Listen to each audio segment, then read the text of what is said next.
This short story by Lesley Atherton is called Another Adult Fairy Tale. Once upon a time, high in the locked tower of a castle on a hill, there existed a young man who believed himself to have once been called Alexander. His days could hardly be called living, since he had been imprisoned within the confines of his locked landing and suite of rooms for the previous 7 years at least. Each meal arrived through a hatch in a locked door. His few brief conversations arrived through the whispers of the wind, the scurries of the rats, and the occasional overheard chatter of kitchen lads and lasses who would run through the courtyards, shrieking on the way to their errands. He'd reply, but was never heard. Alexander had been locked away, not owing to some terrible crime nor to the curse of a spurned witch. No, Alexander believed he had been imprisoned for protection against a world that was not yet ready for his peculiarity. Though he felt it would not last forever, it mattered not, for he knew not when it would end. Every day he prayed for release, and on no day had release yet come. The young boy had grown to be a young man, and following years of acceptance, he suddenly knew that he must leave his prison, come what may. He had passed 15 summers already, and his heart was breaking with what he suspected was loneliness. He'd read of it within his room's library, just as he had read of valour, of love, of friendship, of work, and of the ideas of great thinkers since printing began. But book knowledge, though important, did not equip him with the skills to remove himself from the only existence he remembered. Even had he discovered a physical method of escape, he knew he would struggle with life on the outside, it being a place that was full to the brim with confident souls, accustomed to the outside's vagaries, and that would not accept him for all he was. Books assisted in passing the time, but only his dreams brought true relief from the tedium.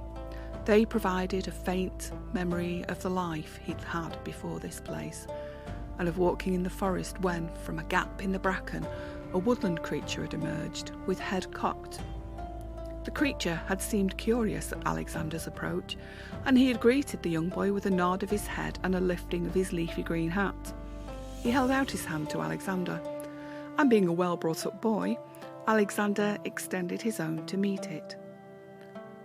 But once their skin touched, Alexander regretted all friendliness, as half of his boyness disappeared into the creature, and half of the creatureness seeped into him.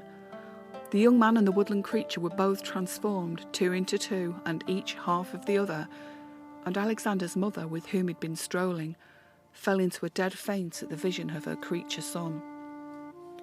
Both had been discovered by an elderly gentleman riding within a carriage, who bundled the creature boy and his mother into the carriage, and then the elderly gentleman's coach had carried the unfortunate pair to the man's manor house, where the man had locked the boy into his secret hidden bedroom, having told the boy's mother that he died from his transforming.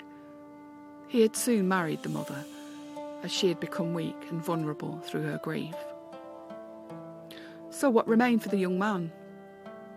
Only 2 people knew of his existence, the elderly gentleman and the butler who brought all his meals, though the boy had never espied him. Still, the boy had matured to a strong young man, whose brain was full of thoughts arrived through his enormous supply of books, and somehow or other he believed fervently that he would discover the means to escape. Only then would he know for certain how the world viewed his creatureness. The sooner came earlier than he'd expected, and later than he'd hoped, when one fine and warm morning a bell tolled in the courtyard. It rang once, then following a count of 10 would ring once more. Alexander watched as flags were erected, 3 black cloths on 3 tall flag posts. Black. He knew well enough that that signified a death of importance within the house. As the day went by, Alexander heard enough to know for certain that a wasting disease had taken the old man, and that his successor had been fully primed of all his duties within the manor. That was all very well, but would Alexander's life continue as it had? Would he be remembered? Would his meals arrive as they had? And what had become of his mother?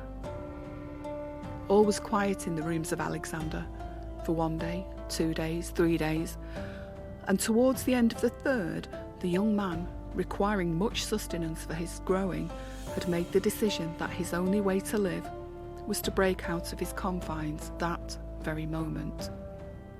Though no knives were provided on his food trays, he ate only food that he could hold and chopped food using a spoon. On one occasion he'd been provided with a tiny rounded end palette knife. He'd stashed it, of course, and now was the time to use it. Hunger dictated the urgency. He knew that there were wooden barriers over his window and that they had been attached by means of what he believed were called screws. The tops of the screws were some straight and some crossed, and he set to work to turn these. His learning was all through books, so it took a few efforts to make even the smallest amount of loosening, but once the first screw fell to the floor of his room, he was energised enough to continue. Unscrewing took the whole rest of the day, until the light ended and he was forced to sleep. He woke early and immediately walked to the window. How marvellous the view was, how vibrant and colourful, and how cheery were the people. And next to his bed was a bunch of flowers in a small jar and a sheet of paper. It read, "My darling son, I too have been locked up all these years, though free on the outside. The old man kept me in such torment of my own grief at having lost you. Yesterday, I discovered from the person who brings you meals that you were still alive. He led me here as you slept.